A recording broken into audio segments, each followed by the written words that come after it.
Okay, 3 transformations. What is it? You begin by vital breathing. There's dozens of exercises that I've put forward for different ways of working with vital energy. From pore breathing to flooding the bones to vital breathing into the bones, condensing in the marrow, Arsha type exercises. A whole series of exercises for working with vital energy. Then there's exercises for slowing the energy down. So when you start to slow the energy down, the mind, the mental body, has to go into a state of stillness whilst in resonance with the life force, and then slows the energy down so the vibration, instead of vibrating really fast, it just goes slower, slower, slower, slower. And as you release time and the vital energy, you move into an astral state. First transformation. The energy gets thick, the energy gets slow, it gets dense, feels powerful, and this is how we do some Qigong Tai Chi exercises. Hang the muscles, sink the Qi, and then move through it. Sinking the Qi, if I fill a swimming pool up with water, what happens? The water sinks to the lowest point. So sinking the Qi is letting gravity hang and the energy drops to the ground. And we're moving, we're not rising and throwing the energy up there. It's not sinking, it's rising, we're softening it down. So we're working with Qi, with the astral body. Then we release space. We feel the energy. We go, okay, it's contained, it's in a container. Start feathering off the edges. And there's training exercises for releasing space. As you feather off the edges, you feel like, oh, I'm letting all this energy go. But it's more like you're a light, and instead of containing the light in a room, you remove the walls and let the light move out. And as the light goes out, you relax your mind let the mind go with the light. And light, as we know, it just keeps going. It goes out of space and off light goes. And travels for a very long time. So the consciousness, we follow this rhythm, we let the mind expand and just move outwards. And as we pay more attention to the stillness underneath it, we start going to, wait a sec, there's this consciousness that has stuff stuck to it, but there's this empty, still fabric underneath, which is infinite. So we move into that empty stillness, and then we let the mind equalize with that. So you've released time and you've released space as a training method, and then we go to the stillness. Pay attention to the infinity underneath all that, and that's when you start working with Akasha. So first transformation, releasing time. Second transformation, releasing space. Third transformation is releasing all the stuff underneath that to get into the Akashic substance. Now, as soon as you're in the Akashic substance, in that infinity quality, you look at your mind and you'll see, oh, there's light. What is light? Resistance. So your own spiritual self, which moves from one incarnation, the energetic static that's holding on to consciousness, that's stuck to you, your karma, is what's forcing the samsaric cycle of reincarnation from one incarnation to the next. So as you move between incarnations, you're changing out that mental static that's contained on the fabric of the mind. And when you work with Akasha, you defabricate. That stuff lets go. So you move from a bright light mind to a clear mind. The resistance on consciousness lets go. And you have rhythms of going into this beautiful, open, infinite Akashic space, and the static of your own mind substance, your own samsaric force, pulls you back into form. So there's an amount of time you can go out, an amount of time you can come back. And consciousness contracts back in on itself, back into the body, the astral physical form. And we have this expansion and contraction with Akashic work. As we work with Akasha, we go and start experiencing the light, the pure light of consciousness, or pure spirit, and we go into that field of consciousness, it feels like enlightenment. People describe it as seeing intense light and being in a field of light, and it has an experience of infinity inside that light, and spiritual intelligence in that light are of a high state of evolution and consciousness. And many people describing their enlightenment experience is breaking from form through Akasha accumulation into that non-dual light state. Kabang, I have these explosion moments and rapture, and it's like, wow. Now, from a Hermetic point of view, that's the platform the magician wants to stand on. is to be able to concentrate in a non-dual way and own and master that particular frequency.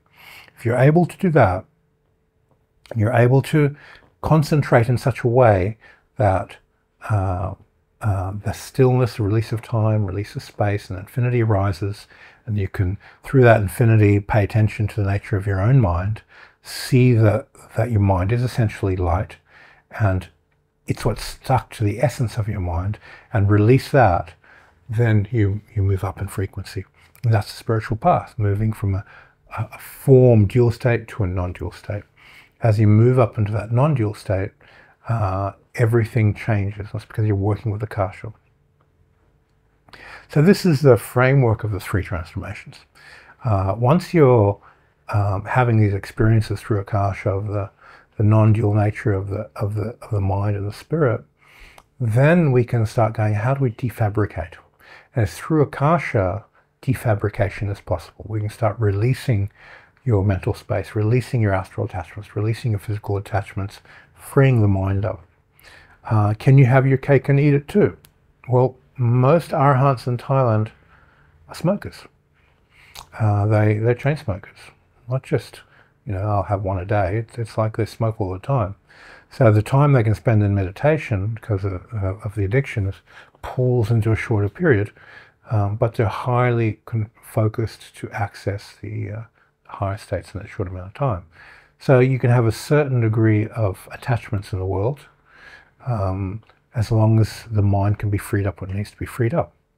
And they're living proof of this.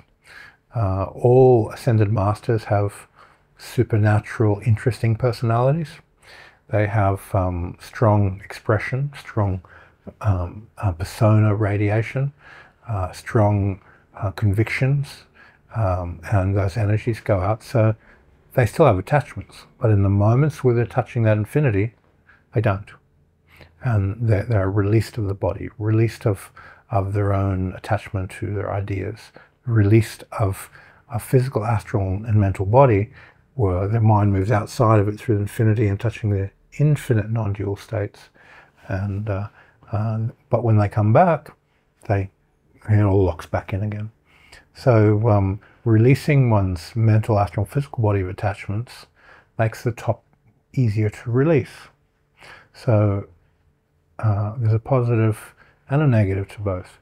The positive to having the attachments is that it gives some sort of comfort in the mental, astral, physical form, which stabilizes the focus on the person's path. Where if you don't have some sort of comfort, most people will break.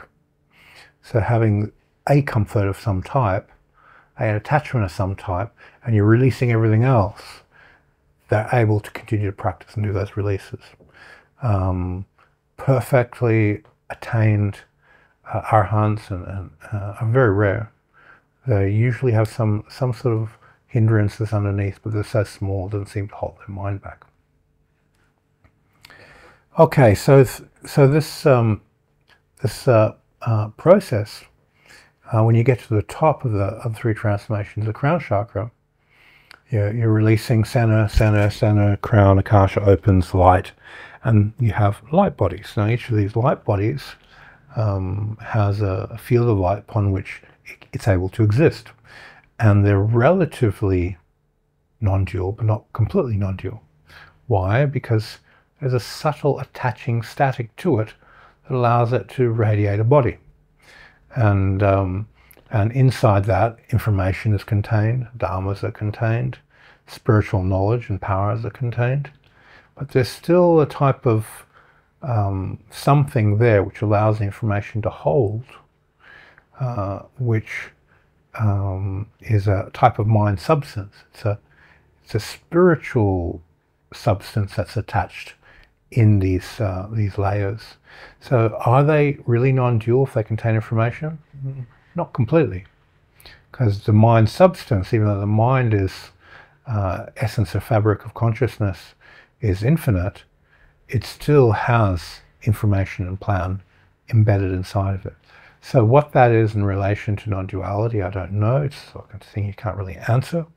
But once you've opened that crown up and you're working with these light bodies, a lot of the Dharmas and Buddhism and other religious systems make sense. Oh, that's that. There's that. That's what they're talking about. There's a sensibility to it.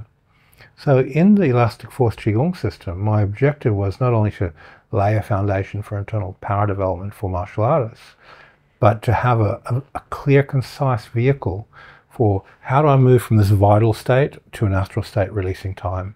How do I move from this astral state to a mental, monadic, pure spirit state to release space?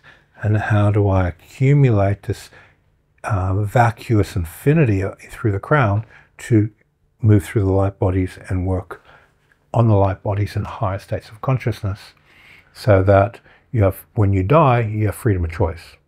The samsaric energy won't pull you into an incarnation unless you choose. We want that freedom. And the 3 transformations is about generating that freedom. And a lot of your spiritual capacities just open when you do the 3 transformations. The low-hanging fruit is just, oh, I can feel more. You know, I can see more. You know, have more of these skills that are there, that are available and become very, very real. Okay, so I hope that helps with the framework. It's kind of like a framework for 3 transformations. There's obviously dozens and dozens of exercises and all these layers moving up, and depending on what the person's path is, whether a healer or a teacher or whatever their path is, that how do you optimize the 3 transformations for your particular path? Cover that through the online library, training library, because this recordings from classes where people have asked those questions and they've been answered there. All right, thanks for your time, everyone, and see you in the next video.